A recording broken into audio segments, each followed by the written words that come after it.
thing I can see is my own silhouette. I'm getting stronger, step by step. Since I have discussed the classic Doctor Who series, I have now decided to discuss the new Doctor Who series. Unlike Star Trek, I am fairly certain that both the new and old Doctor Who series are thoroughly owned by the same entity, so that means there are no rights issues, and the new series has the ability to bring in and use anything they want from the old series without modification. However, since the new series is so different from the old series, any analysis which is going to be useful must deal with them separately.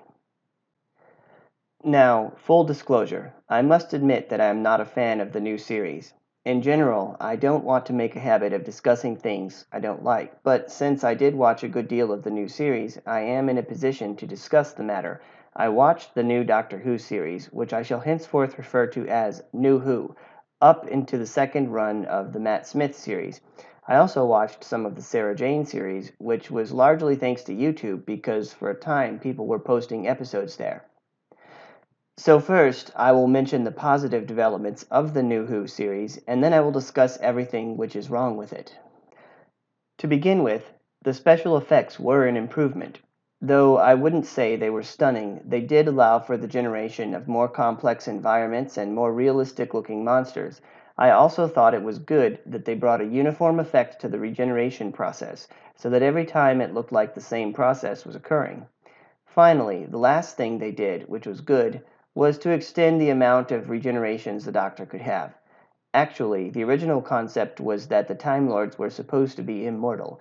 This was stated in The War Games, which was the last episode in the Patrick Troughton run, where he said that Time Lords could live forever, barring mishap. This comment also reminded me of J.R.R. Tolkien's elves, which don't get sick and can live forever, or at least as long as the world lasts, barring mishap or being slain.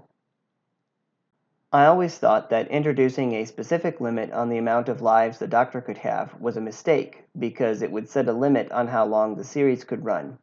That was one thing about the old classic series which I always thought was a weak spot. That being said, I did like the old series, and I always found it both relaxing and inspirational. I'm still in the process of collecting it all, and there are still many classic episodes that I have yet to see. The new series is not like the old series, and now I will get into their mistakes.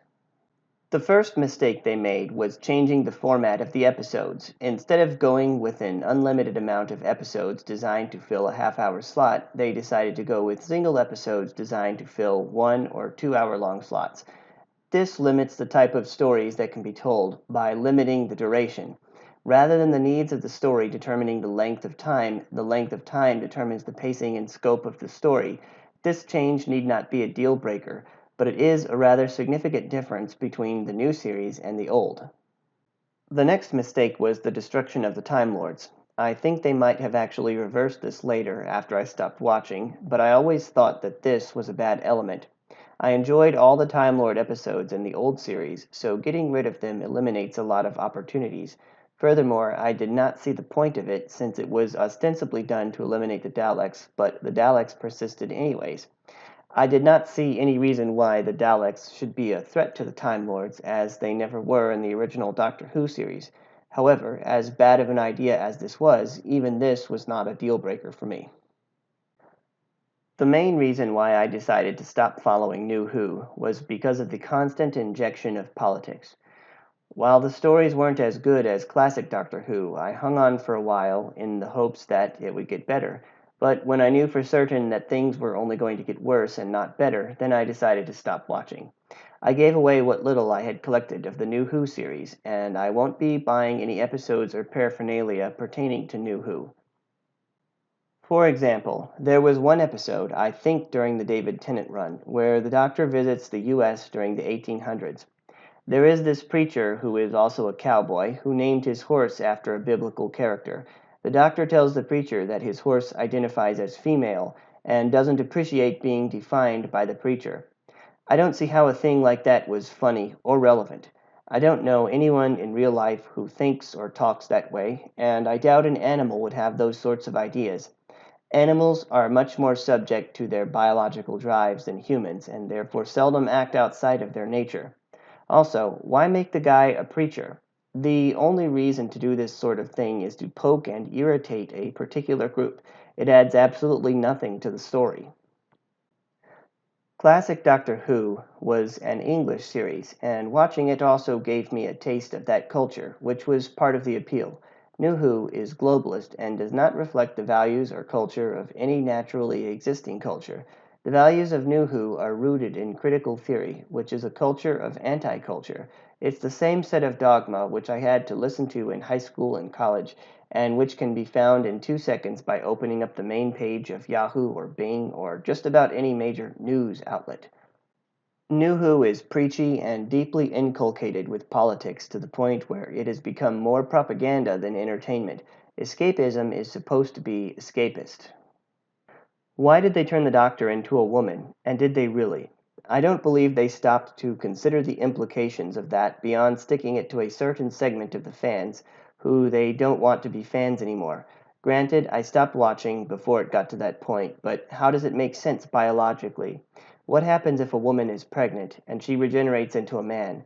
Does the baby disappear? I realize that the people who are now making this series probably do not think that the unborn are alive in the first place, but I do wonder how the Time Lord reproductive system works after seeing this. Are they supposed to be hermaphrodites? If they are supposed to be hermaphrodites, then why do they appear to be sexually dimorphic, and why are they humanoid? I can tell no thought was given because everything is about ideology rather than doing what makes sense in terms of building a coherent universe. By even talking about this, I might be called some kind of istophobe, as that tends to be the staple response. However, I did watch the Sarah Jane series for a while. I don't really care if the main character in a show or video game is male or female, as long as it's a good story or adventure. If BBC was serious about having a series with a female lead that people would follow, all they had to do was continue that series, or maybe create a new series with Romana. Romana was very popular, and she was also a Time Lord, so they need not have gotten the original actress to return in order to make it work. But doing something like that would not have been divisive or blatantly political, so it either didn't occur to them or the idea was dismissed. On the one hand, I find it amazing that they would deliberately make a product with the intent of offending customers, but on the other hand, I do respect their willingness to put their beliefs ahead of profit and subsequently lose money on this venture. Unfortunately, we live in an age where many, if not most, in the entertainment industry do not care what the fans think, and quite often take an adversarial position towards them. Not only do they not care what the fans want, but they deliberately go out of the way to offend them. For example, Marvel Comics, New Trek, and Last of Us have decided to go in this direction rather boldly. I don't know how long this can continue. I believe that BBC is a government operation and therefore funded by the taxpayers, regardless of whether or not they use it, so I expect that they won't change anytime soon. The fact of the matter is, fans are customers, and entertainment is far less necessary than other things like food, cars, and shower curtains. So the position of any creatives is far more tenuous by default than any other type of service providers. When I was working in retail, one of the things they would say during the orientation was that one angry customer was worth 10 happy customers. This is because people are more likely to tell other people about bad experiences than they are good. What these people are doing is akin to opening a restaurant, giving customers something other than what they ordered, and then equating them with 1930s German villains when they complain. That would be a terrible business model, and the restaurant would inevitably fail. Now, I would like to conclude this video with some advice for BBC, even though they are not likely to hear it or listen even if they do. So, BBC, if you would like to start making money again, I would suggest canceling all the current Doctor Who projects and related stories. The more new stuff you make, the more you harm the sales of the old stuff. Instead, you should focus on selling Blu-rays, DVDs, and paraphernalia pertaining to the old Doctor Who. I recently bought some of the Blu-ray box sets of the 3rd, 4th, and 7th Doctor, and I have also been enjoying the Patrick Troughton episodes that were animated.